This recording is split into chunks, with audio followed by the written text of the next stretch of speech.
America's finally financed ghettos. Ben Carson, the Secretary of Housing and Urban Development, showed utter contempt for his agency's core mission last month when he proposed deleting the phrase "free from discrimination" from HUD's mission statement. Yet Mr. Carson is not the first housing secretary to betray the landmark Fair Housing Act of 1968, which turns 50 years old this week by failing to enforce policies designed to prevent states and cities from using federal dollars to perpetuate segregation. By its action and failure to act, HUD has prolonged segregation in housing since the 1960s under both Democratic and Republican administrations. The courts have repeatedly chastised the agency for allowing cities to confine families to federally financed ghettos that offer little or no access to jobs, transportation, or viable schools. The lawsuits filed by individuals and fair housing groups have forced the agency to adopt rules and policies that have been crucial in advancing the goals of the Fair Housing Act. Mr. Carson was named in such a lawsuit filed last month by the nonprofit Texas Low-Income Housing Information Service. The suit accuses HUD of illegally funneling federal money to the city of Houston, despite a 2017 finding by HUD itself that the city was flouting federal civil rights laws by allowing racially motivated opposition to stop affordable housing projects in white neighborhoods. In a detail reminiscent of the Jim Crow South, the plaintiffs argue that Houston discriminates even at the level of flood relief, maintaining entirely different and markedly inferior drainage systems in a predominantly minority neighborhoods, exposing the residents of these neighborhoods to increased risk from storms. The next round of lawsuits against Mr. Carson's HUD will almost certainly challenge this recent decision to suspend until 2020 rules introduced under the Obama administration that require communities to analyze housing segregation and submit plans to address it as a condition for receiving billions of dollars in federal aid. Federally sponsored segregation. Critics of the Fair Housing Act have glibly attempted to dismiss attempts to end segregation as social engineering, as if rigid racial segregation in housing were a natural phenomenon.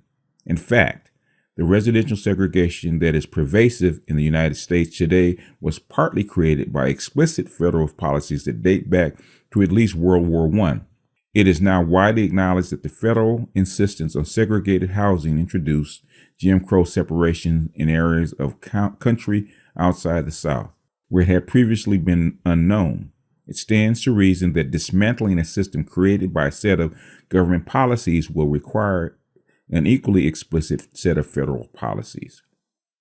The scholar Richard Rothstein exposed the roots of the shameful process in his recent book, The Color of Law: A Forgotten History of How Government Segregated America.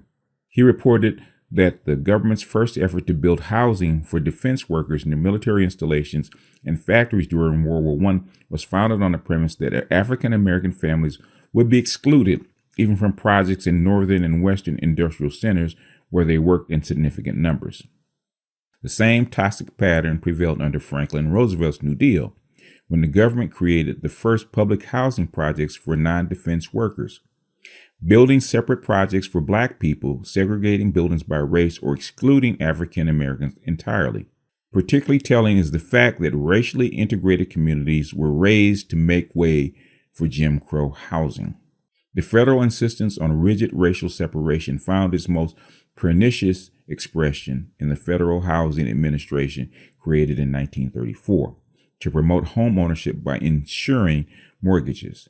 As the sociologists Douglas Massey and Nancy Denton document in American Apartheid, Segregation and the Making of the Underclass. The government typically denied mortgages to African Americans, shutting out even affluent Black people from the suburban homeownership boom that remade residential landscape during the middle decades of the 20th century. Government at all levels embraced racial covenants that forbade even well-to-do African Americans from purchasing homes outside of Black communities. Cut off from home ownership, the principal avenue of wealth creation, African Americans lost the opportunity to build the intergenerational wealth that white suburban families took for granted. The vast wealth gap that exists today between whites and African Americans has its roots in this era. The argument for what became the Fair Housing Act emerged forcefully in the 1968 Kerner Commission report, which blamed segregation in large measure for riots that ravaged the country in the 60s and called for national fair housing legislation. The housing law might well have died in committee had the country not erupted in fresh violence after the assassination of Reverend Dr. Martin Luther King on April 4th, 1968. It was signed into law a week later. The Housing Act put the federal government on record as supporting open housing and prohibiting the pervasive discrimination that had locked most African Americans out of decent accommodations and home ownership. But the version that passed in 1968 had been declawed, stripped of enforcement provisions that would have given HUD strong authority to root out discrimination. Nearly a quarter century would pass before Congress strengthened the law. So during that time, African Americans were left subject to the harsh discrimination the original act was supposed to preclude. This progressive sounding law, which requires entities that receive federal money to affirmatively further fair housing goals, was consistently undermined by officials of both parties who had little appetite for confronting entrenched segregation. That realization came home with particular force to George Romney, Richard Nixon's HUD secretary, who initially took the law at its word and tried to enforce it by turning down grant applications from communities that continued to segregate themselves racially. When white communities complained directly to the Oval Office, Nixon shut down Romney's office and eventually forced him out of government. Subsequent administrations shied away from enforcing the law in ways great and small, but the Reagan administration sold it out in egregious fashion that angered even Republicans in Congress.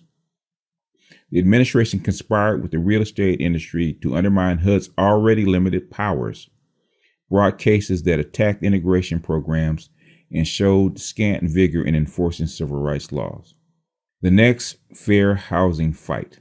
The Fair Housing Act received a new life 3 years ago when the Supreme Court induced a doctrine known as disparate impact, ruling that housing discrimination did not have to be intentional to be illegal. The court reminded the country that the statute does indeed bar governments from spending federal money in a way that perpetuates segregation. Soon after, the Obama administration issued a long-awaited rule that required state and local governments to affirmatively further fair housing goals by making efforts to address the cumulative results of discrimination that historically shut African Americans out of many communities.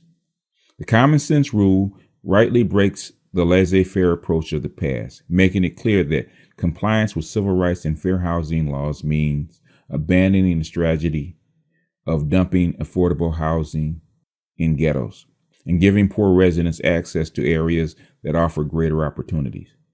To that end, communities that receive HUD money are asked to consider data on segregation and concentrations of poverty when making affordable housing decisions. The fact that Congress has not overturned the rule reflects a growing awareness on both sides of the aisle that ghettoizing poor people is counterproductive, and that the country has an interest in giving low-income families access to areas that further opportunity.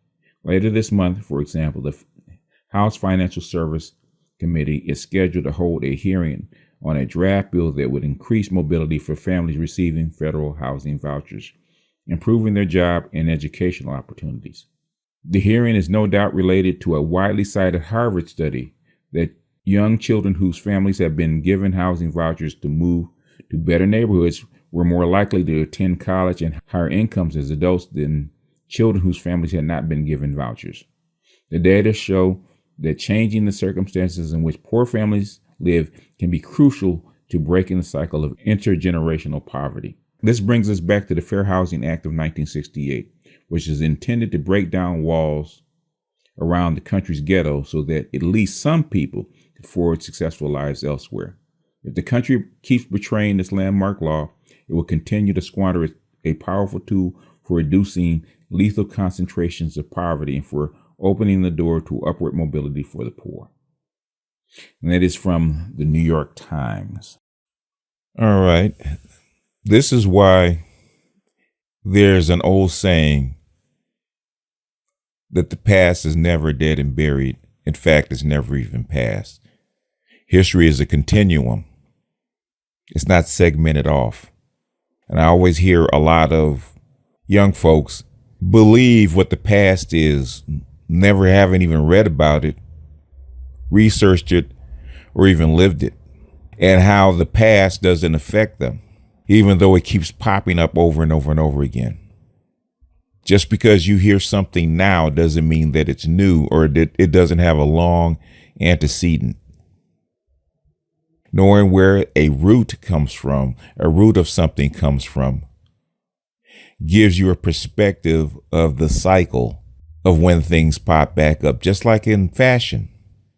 There's very little new under the sun, and it just goes in cycles. History goes in cycles because history is made by human beings, and human beings haven't really changed in 10,000 years. So it always humors me when my young subs think that things were so much better in the past, never having lived it, or is what they're going through is so new when they don't have anything to compare it to.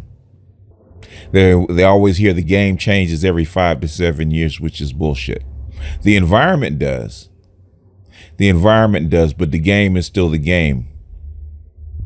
You know, there's things that I've demonstrated where the highest periods of violence, gun violence in big metropolitan cities were during 2 periods.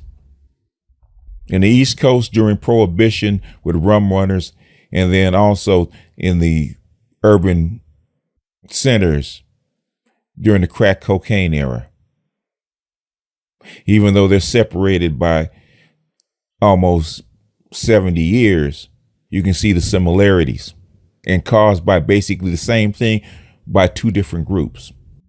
So what I'm saying that to say this, the history of civil rights is still with us. In fact, it's never left. It's still being played out. Just the history of the Fair Housing Act, FHA, which was passed back in 1968, 50 years ago, right after Martin Luther King's death, that this stuff is still with us. Ben Carson is showing that this stuff is still with us. The gentrification of our neighborhood shows that this stuff is still with us. And a lot of you guys try to find fault and pick holes instead of researching and using the information to further your knowledge or further your understanding of the environment that you live in. Pay attention. Do your research. Be smarter. Stop trying to prove that you're right or better than an old man who's got 30 years on you and has a big ass head start. Because the only time you can really catch me is when I die. And I have the advantage of having lived through these cycles where you have not. This stuff is not new. As you can hear it, the last 2 videos, this stuff is not new. And it's rearing its ugly head again. Hopefully we'll have more knowledge and we'll be better prepared for it this time. There's so many stories. There's so many things going on that need attention. One man cannot access it all or put it all out. I'd be doing 10, 15 videos a day, just accessing all this stuff and putting it all out. I can't bird feed you everything that you need to know. You're going to have to do some of this brain work yourself. Anyway, that's all I got. This is BGS out, and I'll see you guys.